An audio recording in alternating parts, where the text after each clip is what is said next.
අයිබෝන් ඔයාලා හැමෝටම ඔයාලා දැන් අද එකතු වෙලා ඉන්නේ ප්‍රතිශත කියන පාඩමේ දෙවෙනි වීඩියෝ කොටසත් එක්ක අද අපි කතා කරන්න යන්නේ වැල් පොලිය කියන මාතෘකාව. අපි කලින් වීඩියෝ එකේදී කතා කරා හීනවන ශේෂයේ ක්‍රමයට තේ පොලිය හොයන විදිය. දැන් අපි අද කතා කරන්න යන්නේ වැල් පොලිය කියන ක්‍රමය භාවිතා කරලා කොහොමද පොලියක් හොයන්නේ කියන එක.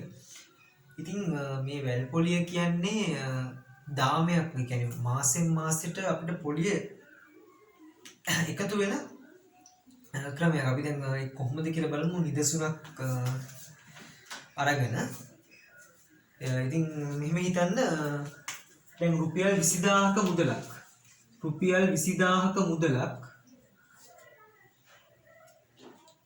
100%ක වාර්ෂික පොලී අනුපාතයක්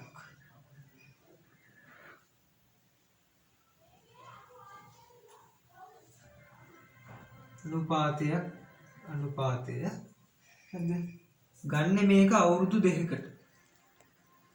දැන් අපෙන් අහන්නේ අවුරුදු දෙකක් අවසානයේ ගෙවිය යුතු මුළු මුදල. හරිද? අවුරුදු දෙකක් අවසානයේ ගෙවිය යුතු මුළු මුදල තමයි අහන්නේ. ඉතින් ඒක හොයන්න දැන් අපි වැල් පොලිය කියන ක්‍රමය. දැන් වැල් පොලිය කියන ක්‍රමයෙන් අපි ඉගෙන ගන්න යන්නේ. අපි දැන් අද හොයන්න යන්නේ වැල් පොලිය කියන ක්‍රමයෙන් කොහොමද ඒක අවුරුදු දෙකකට ගෙවිය යුතු මුළු මුදල හොයන්නේ කියන කතාව. හරි. අපි දැන් මුලින්ම බලමු. දැන් ලබාගත් ණය මුදල ඉස්සෙල්ලාම දැන් අපේ පිළිවෙලක් තියෙනවා මේකෙත්. හරිද? මම දැන් ඉස්සෙල්ලාම නේද දැන් ඉස්සෙල්ලාම අපි ලියන්න ඕන ණයටගත් මුදල. ඒ කියන්නේ රුපියල් 20000ක මුදලනේ. මම ඒ අවශ්‍ය විස්තර ටික බෝඩ් එකේ දාලා තියෙනවා. ණයටගත් මුදල. හරිද? ණයටගත් මුදලනේ. ණයටගත් මුදල කීයද? රුපියල් 20000යි. රුපියල් 20000යි. ණයටගත් මුදල රුපියල් 20000යි. හරිද? ඊට පස්සේ වාර්ෂික පොලී අනුපාතය. හරිද? වාර්ෂික වැල් පොලී අනුපාතය. මේක දැන් පොලී අනුපාතය සාමාන්‍ය පොලී අනුපාතය නෙවෙයි. දැන් අපි කතා කරන්නේ වැල් පොලී ක්‍රමයේ. මේක වාර්ෂික වැල් පොලී අනුපාතය. හරි? වාර්ෂික වැල් පොලී අනුපාතය. ඊට පස්සේ අපි ඒකත් ලියා ගන්නවා මෙතන. වාර්ෂික වැල් පොලී අනුපාතය. වාර්ෂික වැල් පොලී අනුපාතය. හරි. ඒකත් දැන් බෝඩ් එකේ තියෙනවා. අපි කතා කරා 100ට 10යි. නේද? හරි. ඊට පස්සේ දැන් මෙයා මේ මුදල අරන් තියෙන්නේ අවුරුදු දෙකකින් පියවනවා කියනවා. පොරොන්දුව පිට කියලා. අපි හිතමුකෝ ඉතින් බැංකුවකට දැන් මෙයා ණය මුදල අරන් තියෙන්නේ අවුරුදු දෙකකින් මේ ණය ගෙවනවා. හැබැයි වැල් පොලී ක්‍රමයට තමයි පොලිය හැදෙන්නේ කියන එක. තමයි ඒකේ කොන්දේසි දෙන්න මෙතන වෙනසක් වෙන්නේ අර අපි කලින් හදපු ක්‍රමයට වඩා දැන් මෙතන යන පොලී ක්‍රමය වෙනස්. වැල් පොලී ක්‍රමයට තමයි මෙතන යන්නේ ගන්න. හරිද? ඒ නිසා මේක අර කලින් හැදුවට වඩා ක්‍රමය පොඩ්ඩක් වෙනස්. ඉතින් ඒ වුණත් මේකත් පොලී හොයන ක්‍රමයක්. ඉතින් අපි දැන් හදලා බලමු කොහොමද දැන් මේ වැල් පොලී ක්‍රමයෙන් මේ ගාන ඉස්සරහට යන්නේ කියලා. හරි. ඊට පස්සේ අපි දැන් බලමු අවුරුදු දෙකකට ගන්න. අපි ඉස්සෙල්ලා මේක අවුරුද්දකට හදාගෙන ඉමු. හරි. දැන් පළමු අවුරුද්ද සඳහා පොලිය. පළමු අවුරුද්ද සඳහා පොලිය.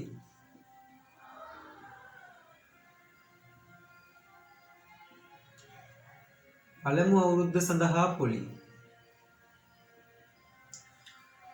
පළමු අවුරුද්ද සඳහා පොලිය ඉතින් අර සාමාන්‍ය විදිහටම හොයන්නේ රුපියල් 20000 100ට 10ක් පොලියක් නේ. එතකොට රුපියල් 400යි.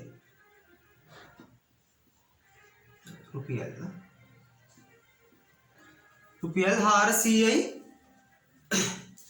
පළවෙනි අවුරුද්දේ පොලිය. දැන් ඔන්න පළවෙනි අවුරුද්ද අවසානයේදී මුළු මුදල කොච්චරක්ද කියන එක දැන් මෙතන අපි බලන්න ඕනේ. ඒක වෙන්නේ මෙහෙමයි. දැන් අපි හොයාගත්තා පළවෙනි අවුරුද්ද සඳහා පොලිය රුපියල් 400යි කියලා. ඉතින් දැන් ගත් මුදල තියෙන්නේ 20000 වේ. ඒ 20000ට දැන් අපි මෙතන ලියන්න ඕන පළමු අවුරුද්ද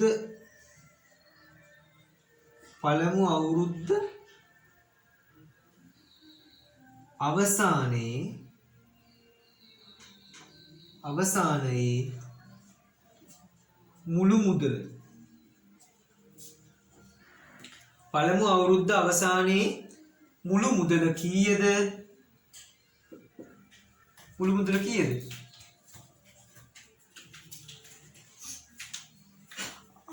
පොඩ්ඩක් ඉන්න මෙතන රුපියල් 4000.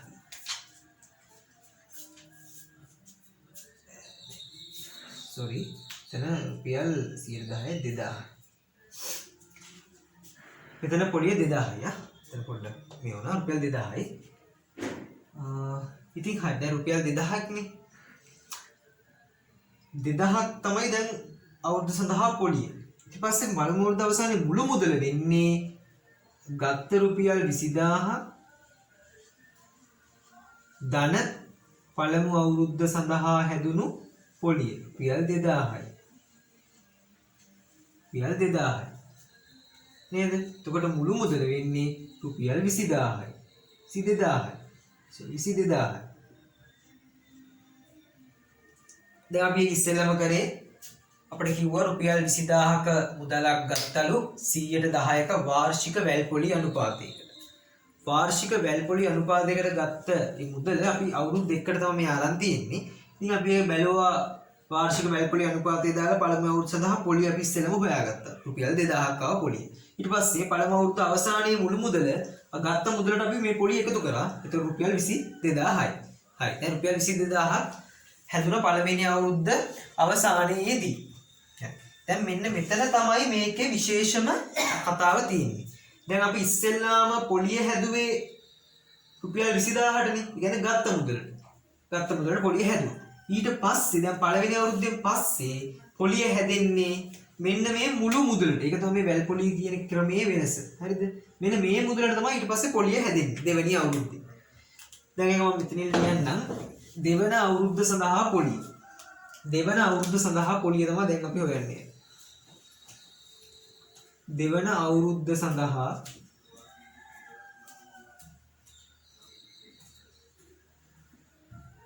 පොලිය. දෙවන අවුරුද්ද සඳහා පොලිය.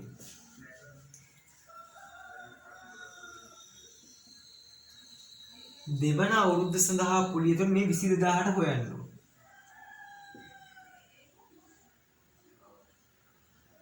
හැබැයි වාර්ෂික පොලිය අනුපාතයේ වෙනසක් වෙන්නේ නැහැ. ඒකට මෙතනත් ඉස්සෙල්ලා වගේම දැන් මෙතන පොලිය හැදෙනවා රුපියල් 2200 නේද? හරි. දෙවන අවුරුද්ද සඳහා දැන් අපි පොලිය හොයාගත්තා. දෙවන අවුරුද්ද සඳහා පොලිය හොයාගත්තා. ඒක අපිට ආවා රුපියල් 2200ක් කියලා. රුපියල් 2200ක්. ඉතින් දැන් පළවෙනි අවුරුද්දට පොලිය හොයාගත්ත රුපියල් 2000යි. ඊට පස්සේ ඒක 20000 වුණේ 20000ක් එකතු කරා. ඊට දෙවෙනි අවුරුද්දට අපි පොලිය හෙව්වේ 22000ට. ඒතර ඒක 2200 වුණා. ඊට පස්සේ දෙවන අවුරුද්ද සඳහා දෙවන අවුරුද්ද අවසානයේ මුළු මුදල තමයි දැන් හොයන්නේ. දෙවන අවුරුද්ද අවසානයේ මුළු මුදල. දෙවන අවුරුද්ද අවසානයේ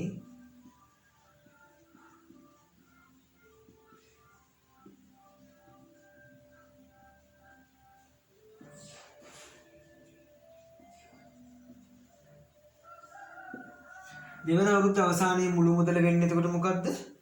ඉස්සෙල් දැන් 22000ක් තිබුණා. 22000ක් තිබුණා. පොලිය රුපියල් 2200ක් හැදුනා. එතකොට දැන් මේ දෙක එකතු කරන්න ඕනේ. හරිද? එතකොට අපිට එනවා රුපියල් 24200ක් කියලා. හරි. රුපියල් 24200. හරි. මම හිතනවා මේ 24200 අපිට අවසාන මුදල ආවේ ඔයාලට ඒක පැහැදිලි වෙන්නේ නැති කියලා. අපි දැන් තව නිදසුනක් බලමු. මෙන්න මෙහෙම කතාවක් තියෙනවා. හරිද? A කියලා පුද්ගලයෙක් ඉන්නවා. A කියන පුද්ගලයා එක්තරා ආයතනයකින් එක්තරා මූල්‍යමය ආයතනයකින් කියන්නේ බැංකුවකට ස්ථාවර තැන්පතුවක් කරනවා රුපියල් 50000. ස්ථාවර තැන්පතුවක් කියන්නේ දැන් ඔයාලා එකේ ඉංග්‍රීසි ටර්ම් එක තමයි අහලා ඇත්තේ මේ ෆික්ස් ඩිපොසිට් FD එකක් දානවා ෆික්ස් ඩිපොසිට් එකක් දානවා කියලා කියන්නේ. ඉතින් ස්ථාවර තැන්පතුවක් කියන්නේ තැන්පතු ස්ථාවරයි. තැන්පතුෙන් සල්ලි ගන්න බෑ නිශ්චිත කාලයක. يعني මේ පුද්ගලයා ඒ කියන පුද්ගලයා රුපියල් 50000ක මුදලක් ස්ථිර තැන්පතුවක් දානවා බැංකුවක අවුරුදු 3කට 100%ක වාර්ෂික වැල්පොලි අනුපාතිකයක. හරිද? අපි මේ කතාව පොඩ්ඩක් මෙහෙම නෝට් ඩවුන් කරගත්තොත් ඒ කියන පුද්ගලයා රුපියල් 50000ක මුදලක් එක්තරා ආයතනයක ස්ථාවර තැන්පතුවක් දානවා වාර්ෂික වැල්පොලි අනුපාතය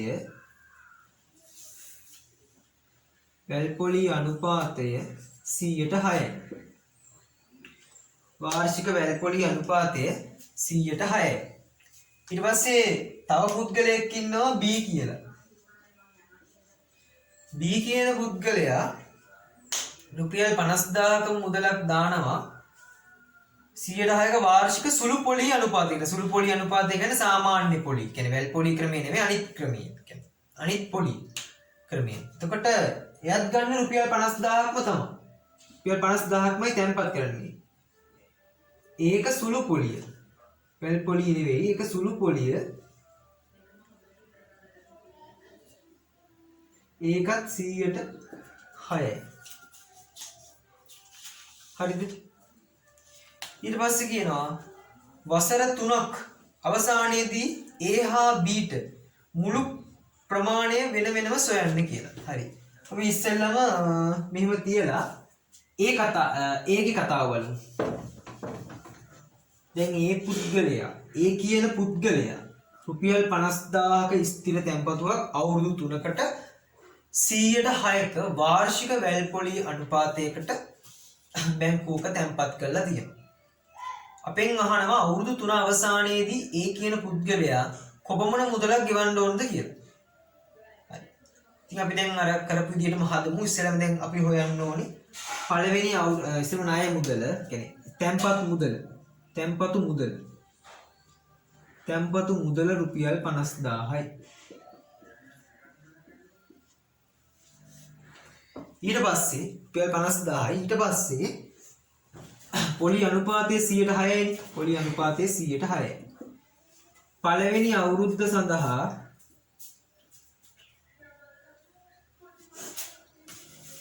පොලිය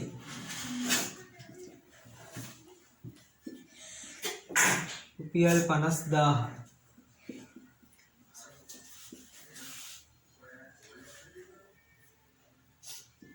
පළවෙනි අවුරුද්දේ පොලිය හැදෙන රුපියල් 3000.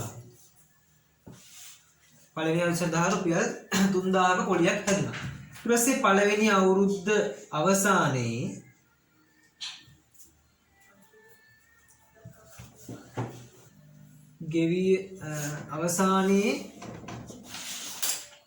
මුදල. පළවෙනි අවුරුද්ද අවසානයේ මුදල වෙනවා මේ 50000ට සැදුණු පොලිය එකතු වෙනවා. ඒක රුපියල් 53000යි. රුපියල් 53000ක දැන් මුදලක් හැදුනා පළවෙනි අවුරුද්ද අවසානයේ. ඊට පස්සේ දෙවෙනි අවුරුද්ද අවසානයේ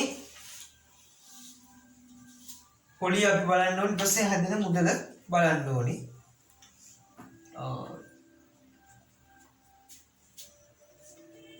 අපිට මෙන්න මෙහෙම ක්‍රමයක් ගන්න පුළුවන්. අපිට කෙලින්ම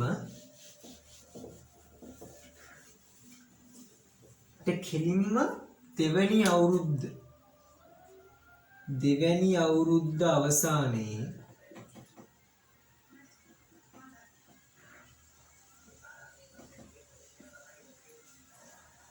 අවුරුද්ද අවසානයේ ඒට ලැබෙන මුදල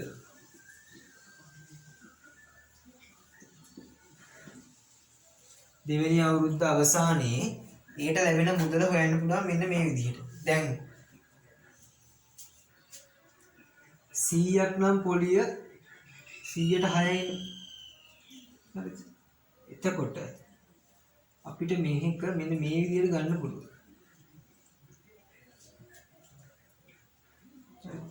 එතකොට අපි මේක හදනකොට රුපියල් දැන් 53000ක් නේ. පළවෙනි අවුරුද්ද අවසානයේ මුදල එකතුනේ. මේක මෙන්න මේ විදිහට හදන්න පුළුවන්.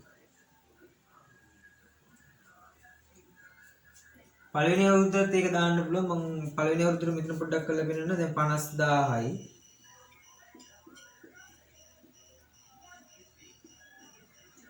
මේකේ පොලිය එකතු වෙලා අපිට සම්පූර්ණ මුදලම හම්බ වෙනවා. එතන මේ තියෙන බින්දු දෙක කැපුවාම එතන උත්තරේ රුපියල් 53000. ඒ කියන්නේ පළවෙනි අවුරුද්ද අවසානයේ මුදල. කියන්නේ පොලිය වෙනම හොයලා හදන්නත් පුළුවන්. ඒක විභාගෙදි කරන්න ඕනේ මෙන්න මේ ක්‍රමයට කියනනම් ඉක්මනට හදා ගන්න පුළුවන්. දැන් පළවෙනි එකට අපි හොයාගත්ත 53000 කියලා. ඊට පස්සේ දෙවෙනි අවුරුද්දේ මුදල අපි දැන් හොයා ගන්න ඕනේ 53000ට 106න් ගුණ කරලා හරිද? ගුණ කළා අපිට එන මුදල මෙතන හැදුවාම අපිට කෙලින් වෙනවා රුපියල් 56100ක්. හදලා බලුවා. හරි. ඊට පස්සේ තුන්වෙනි අවුරුද්ද සඳහා දෙවෙනි අවුරුද්ද අවසානයේ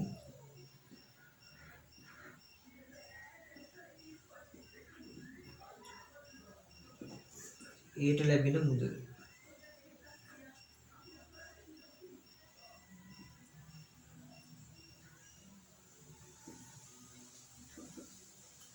ලැබෙන මුදල. එතකොට මෙතන මේ 56100 පොලිය වෙනසක් වෙන්නේ නැහැ. වෙල් පොලිය ක්‍රමයේනේ 100ට 106. එහෙම සුළු කරපුවාම මෙතන අපිට උත්තර එනවා 59550ක්. ඔයාලා හදලා බලන්න. මෙතන උත්තර එනවා 59550. රුපියල් 59550. අවුරුදු 3ක් අවසානයේ ඒ කියන පුද්ගලයාට වාර්ෂික වැල්පොලි අනුපාතය ක්‍රමයට ගියපුවාම හැදෙන්නේ රුපියල් 59550ක මුළු මුදලක්. එයා 50000ක් තැන්පත් කරලා 59550ක් එයාට ලබා ගන්න පුළුවන්. 9550ක්ම වැල්පොලි ක්‍රමයට එයාට එකතු වුණු ස්ථාවර තැන්පත්. අපි දැන් බලමු B කියන පුද්ගලයා. B කියන පුද්ගලයා බලමු.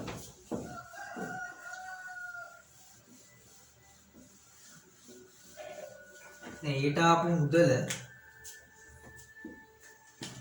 ඊට ලැබුණා රුපියල් 59550ක්. මේ වැල් පොලි ක්‍රමයට මුදල් තැන්පත් කරපු එක්කිනා. දැන් B කියන පුද්ගලයා රුපියල් 50000ක මුදලක්ම ගන්න තැන්පත් කරනවා සුළු පොලියක් යටතේ. කියන්නේ මේක වැල් පොලිය නෙවෙයි සුළු පොලියක් යටතේ ඒත් 100ට 6ක්. දැන් මේක කොහොමද හදන්නේ? 100ට 6ක්. අවුරුදු 3ක් මෙයත් අවුරුදු 3ක්. දැන් අපි අවුරුදු 3ක් අවසානයේදී මේ B කියන පුද්ගලයා කොච්චර පොලි මුදලක් එකතු වෙනවද කියන එක අපි ඉස්සෙල්ලාම හොයාගමු. හරිද? ඒක හොයාගන්නේ මෙන්න මෙහෙම. ඒක හොයාගන්නේ 50000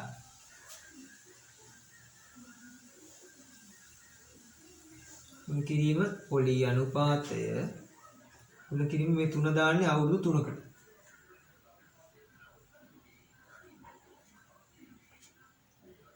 රුපියල් 9000. අවුරුදු 3ක් අවසානයේදී මෙයාට සුළු පොලිය වශයෙන් ලැබෙනවා රුපියල් 9000ක්. හරි. ඉතින් මෙයා දැන් තැන්පත් කළ මුදල 50000යි 50000යි පොලිය හැදුන රුපියල් 9000ක් එතකොට මෙයාට අවුරුදු 3 අවසානයේ ලැබෙන මුදල රියල් 59000. B පුද්ගලයාට ලැබුණා සුළු පොලියක් යටතේ රියල් 59000. මේ අවස්ථාවේදී වැල් පොලියේ මුදල් තැන්පත් කළ පුද්ගලයාට තමයි වැඩිපුර මුදලක් ලැබිලා තියෙන්නේ.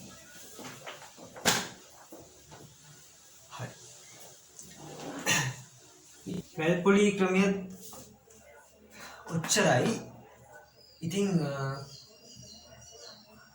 දැන් මේ වෙනකොට මේ පාඩම ඉස්කෝලේ කෙරිලා තියෙන්නේ ඔයාලට. ඉතින් අපි පොඩි මතක් කිරීමක් තමයි මේකෙන් කරන්න බලාපොරොත්තු වෙන්නේ. පහුගිය වාරය විභාගවල ආපු ගැටලු ඔයාලා හදන්න. වාර විභාග වගේම අපි පාස් පේපර්ස් උත් කරන්න ඕනේ. ඉතින් පාස් පේපර්ස් සීරීස් එකක් මේ channel එකේ අපි දාන්නම්. අභ්‍යාස දැන් මම ටියුට් එක description එකේ දාන්නම්. අභ්‍යාස මම මේකේ ඒතකොට පාස් පේපර්ස් ප්‍රශ්නයි පෙළ පොතෙන් ගත්ත අභ්‍යාසත් එක්ක දාලා ටියුට් එකක් හදලා දාන්නම් description එකේ. ඒක ඔයාලා ඩවුන්ලෝඩ් කරගෙන හරි print එකක් හරි අරගෙන කරන්න. මෙතන මතක් කිරීමක් විදිහට. එතකොට අපි දැන් කතා කරලා ඉවර කරන්න යන්නේ දැන් 9 වෙනි පාඩම ඔයගොල්ලන්ගේ 11 ශ්‍රේණියේ ප්‍රතිශත පාඩම. ප්‍රධාන වශයෙන් කොටස් දෙකක් තිබ්බේ ඊළඟ ශේෂය සහ වැල් පොලි ක්‍රමය. ඉතින් අපි මේ දෙකම සුළු වශයෙන් මතක් කරගත්තා. ඉතින් ඊපස් දැන් ඔයාලට වැඩ කරන්න තමයි තියෙන්නේ. description එක අරන් කරන්න PDF එකක් දාන්නම් මම. ඉතින් ඔයාලා දන්න යාළුවන්ටත් මේක ගැන කියන්න. අපේ group එකක් තියෙනවා WhatsApp. ඒකටත් ඔයාලා ප්‍රශ්න දාන්න. අපි උත්තර දෙන්න ලෑස්ති වෙලා ඉන්නේ. ඉතින් මේ හින්දා කොහොම හරි ඔයාලගේ වැඩේ කරගන්න කියලා තමයි ඉල්ලන්නේ. ඉතින් එහෙනම් ආයුබෝවන් හැමෝටම මම ගිහින් එන්නම්. අපි තවත් පාඩමකින් හමු වෙමු. හැමදාම ආයුබෝවන්.